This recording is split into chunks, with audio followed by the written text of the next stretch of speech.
మీరు చిన్నప్పటి నుంచి చాలాసార్లు వినుంటారు that hockey is our national sport అని. బట్ అది అబద్ధం అని మీకు తెలుసా? Yes, hockey is not our national sport. In fact ఇండియాకి అసలు నేషనల్ స్పోర్టే లేదు. కొంతమందికి ఇది ఆల్రెడీ తెలిసి ఉండొచ్చు, ఇంకొంతమందికి ఇది అన్బిలీవబుల్లా అనిపించవచ్చు, but it is true. But ఎందుకు ఈ మిత్ చలామణి అవుతుందో ఒకసారి ఆలోచించినట్టయితే, చాలా కాలం నుండి hockey has been associated with India sporting identity. From legendary Dhyan Chand to the Olympic golds, it's easy to see why. But despite this rich history, government of India ఎప్పుడూ హాకీని నేషనల్ స్పోర్ట్గా డిక్లేర్ చేయలేదు.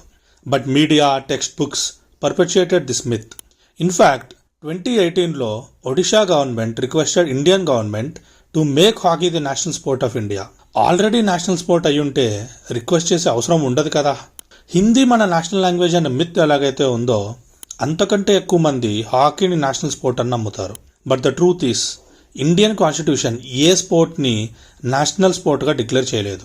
Ministry of youth affairs and sports కూడా చాలా కమ్యూనికేషన్స్లో hockey మన national sport కాదని confirm చేశారు. Despite all this, hockey still holds a special place in India's heart. It remains a symbol of our sporting legacy, legendary, inspiring and unforgettable.